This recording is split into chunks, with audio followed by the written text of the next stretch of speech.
There was a moment, not long ago, when the name Steve Wynn meant something almost impossible to explain to someone who had never been to Las Vegas. It meant grandeur.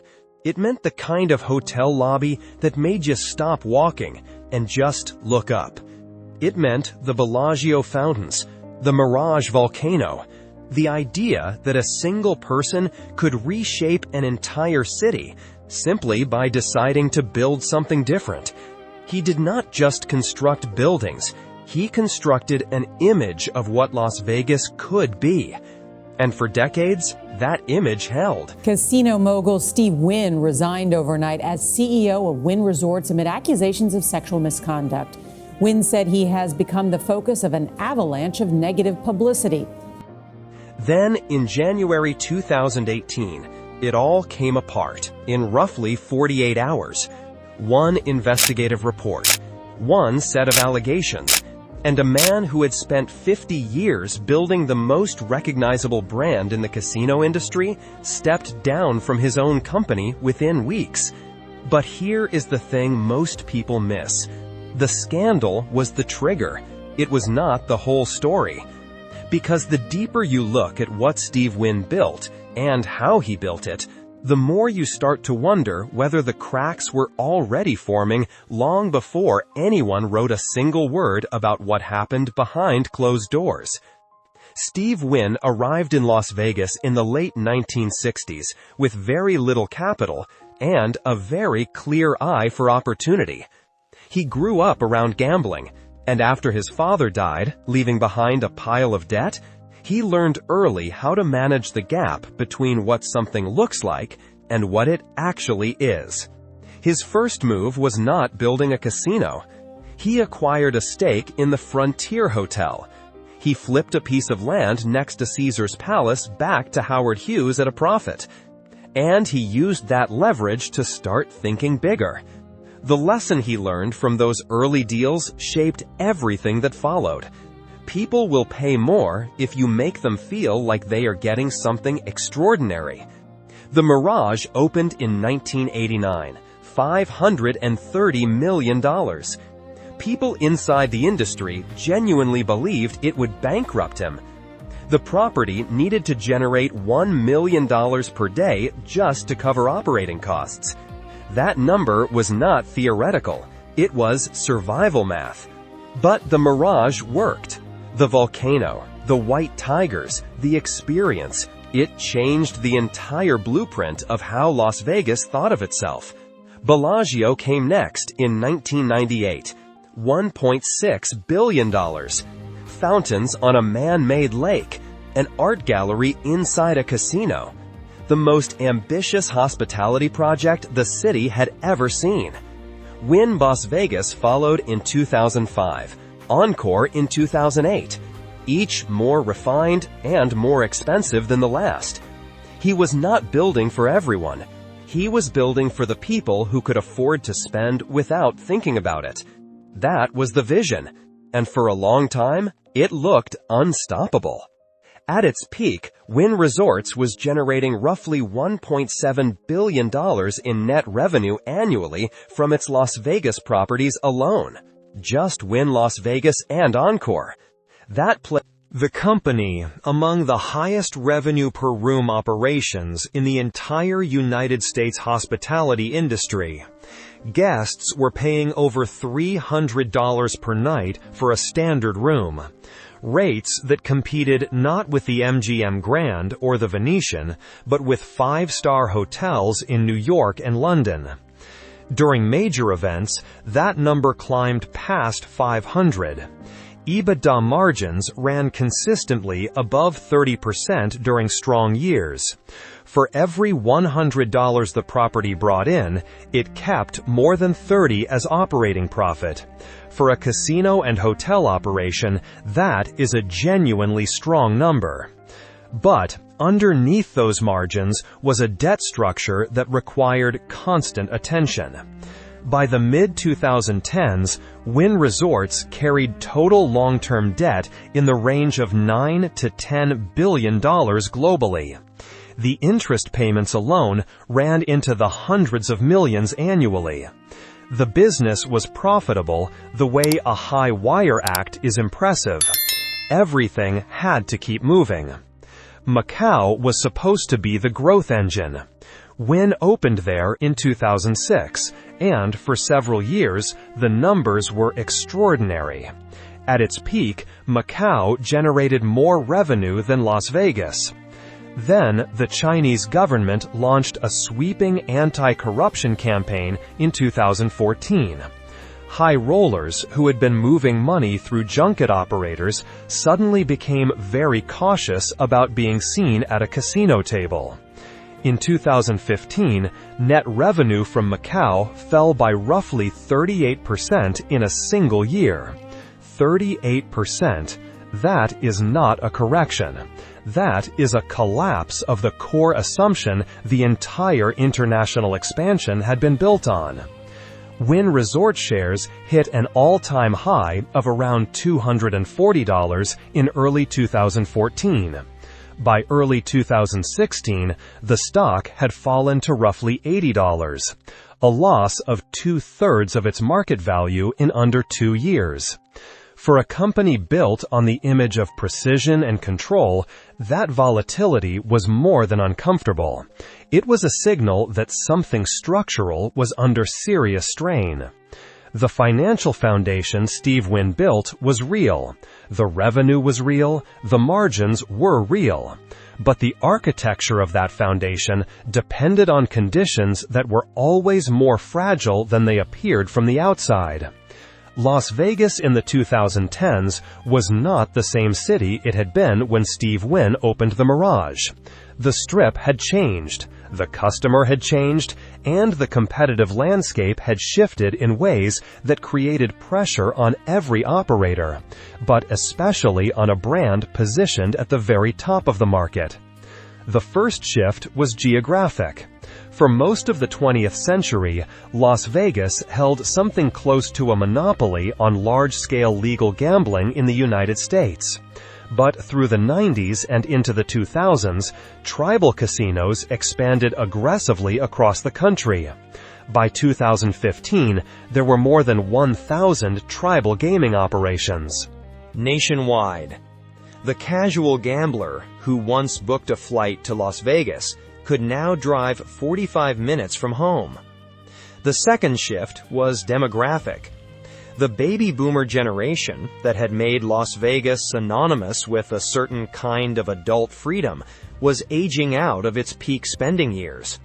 The younger visitors who replaced them had different priorities: dining, live entertainment, nightlife. Rather than sitting at a table game for 3 hours, the casino floor was becoming less central to the overall visitor experience. The third pressure was international competition. Macau had already proven Las Vegas had no lock on the global high roller market. Singapore entered with Marina Bay Sands in 2010. Integrated resort projects were announced across Japan, South Korea, and Southeast Asia. The geography of global gambling was expanding, and with it, the competition for the exact customer Wynn Resorts depended on most. None of these trends were invisible. The data was there. But when you are running one of the most profitable operations in the history of Las Vegas, it is easy to believe your product is insulated from pressures affecting everyone else. That belief may have been the most expensive assumption Wynn Resorts ever made. Every business has a model, and every model has assumptions buried inside it that only become visible when something goes wrong. For Wynn Resorts, those assumptions were baked into the brand from the beginning. The first and most significant flaw was the concentration of revenue at the very top of the customer pyramid.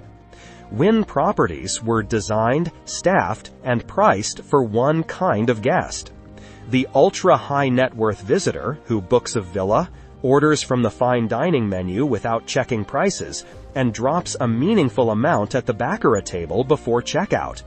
That guest was real and profitable, but that guest was also a single point of failure. When the Macau crackdown came in 2014, and the Chinese VIP segment contracted sharply, Wynn had very little buffer. A business built around mass market volume can absorb a bad quarter. A business built around a small number of extremely high-value customers has no such cushion. When those customers pull back, even slightly, the revenue impact is immediate and disproportionate. The second flaw was geographic isolation. Wynn and Encore sit at the northern end of the Central Strip, just past the Fashion Show Mall. The highest foot traffic flows through the middle section around Bellagio, Caesars, and the Cosmopolitan. Guests there can walk between properties easily. Wynn requires a deliberate choice. You do not end up there by accident. You have to decide to go. The third flaw was pricing in a market developing what analysts call rate fatigue. As other luxury properties raised their standards, the gap narrowed. The Cosmopolitan opened in 2010 and immediately competed for the same affluent guest. Suddenly, the premium Wynn commanded required much more active justification. And then there is a fourth issue that does not get discussed enough. Steve Wynn himself was the brand, not in a supporting role, as the central pillar. His taste, his instincts, his personal involvement in every design decision and guest experience detail. That level of founder-driven control produces extraordinary results when the founder is present. But it creates an organization that has never needed to develop the institutional depth that survives a sudden departure. When Wynn left in February 2018, he left behind a company that had never needed to build one. There is a version of this story where everything looked fine from the outside, right up until it did not. The lobbies were still polished. The restaurants still had waiting lists. But inside the organization, the signals were there for anyone paying close attention. The first signal was in trading patterns around Wynn Resorts stock in the years before the scandal. Institutional investors had been quietly reducing positions. Not dramatically, but the conviction that had once surrounded the stock had softened. Words like headwinds and normalization started appearing in analyst reports with more frequency. The stock that had once been a momentum play in the gaming sector had become something closer to a hold. The second signal was in the labor environment. By the mid-2010s, union tensions had become more visible. Contract negotiations with casino workers became more contentious. Public disputes about working conditions emerged that an earlier version of the company would have managed more quietly. When a luxury brand develops visible friction with its frontline workforce, it usually signals internal pressure that leadership is not resolving. The third signal was in the executive layer. Several senior figures who had been part of the Wynn organization for years departed in the period between 2015 and 2018. In any company, leadership turnover can have innocent explanations. But when it happens consistently across a short window, it tends to reflect something about the environment at the top. Organizations where the founder maintains absolute authority without meaningful checks often produce that pattern. People who cannot function in that structure eventually leave. Together, these signals described an organization that had reached a plateau and had not yet found the next version of itself. Then, January 2018 arrived, and that question became suddenly and completely urgent. When Steve Wynn resigned in February 2018, the board moved quickly, or at least in a way designed to look quick and decisive. Matt Maddox, the company president, was elevated to chief executive. The messaging was controlled. This was a transition, not a crisis. Leadership had changed, but the strategy would continue. That framing was not entirely dishonest. The properties were still generating significant revenue. But it avoided the harder question. Not whether the buildings were still standing, but whether the brand could survive the removal of the person who had been the brand. Maddox launched what the company described as a cultural review, partly out of genuine intent and partly out of legal necessity. Regulators in Nevada and Massachusetts were conducting their own investigations. The Massachusetts property, Encore Boston Harbor, represented a $2.6 billion commitment that nearly lost its gaming license over questions about the company's internal culture. It ultimately opened in June 2019, but the path there was expensive in ways that went beyond construction costs. On the Las Vegas side, new food and beverage concepts were introduced. Shareholder lawsuits were settled, and efforts were made to attract a slightly broader customer base without abandoning the core luxury positioning. The Macau business continued a slow and uneven recovery as the VIP segment gradually stabilized. But none of these moves answered the deeper question. Reviewing culture addresses symptoms. Opening a new resort demonstrates execution. Settling lawsuits removes uncertainty. What was Wynn Resorts now that it was no longer, in any meaningful sense, Steve Wynn's company? That question had no quick answer. There is a question the story of Steve Wynn leaves open, and it is not really about him specifically. It is about the model he represented. Can a luxury casino brand survive the permanent removal of the founder who defined it? Can an organization built around one person's taste and instincts find a second identity that carries the same weight? Wynn Resorts is still operating. The properties are still among the most refined on the Strip.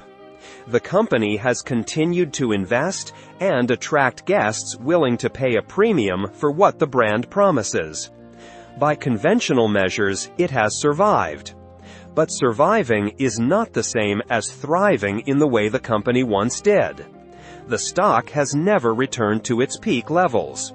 The Macau business remains structurally different from what it was before 2014. The competitive landscape on the Strip has continued to tighten. And the question of what the brand stands for, now that the person who stood behind it is gone, remains genuinely unresolved. What makes this story worth examining is not the scandal. Scandals happen. What makes it worth examining is what the scandal revealed. An organization that had concentrated too much identity, too much authority, and too much strategic vision in a single individual. A business model that performed brilliantly under ideal conditions and showed its fragility the moment those conditions changed. Because the Wynn story is not really about one man's rise and fall. It is about what happens when a business mistakes a person for a foundation. Subscribe for more breakdowns like this.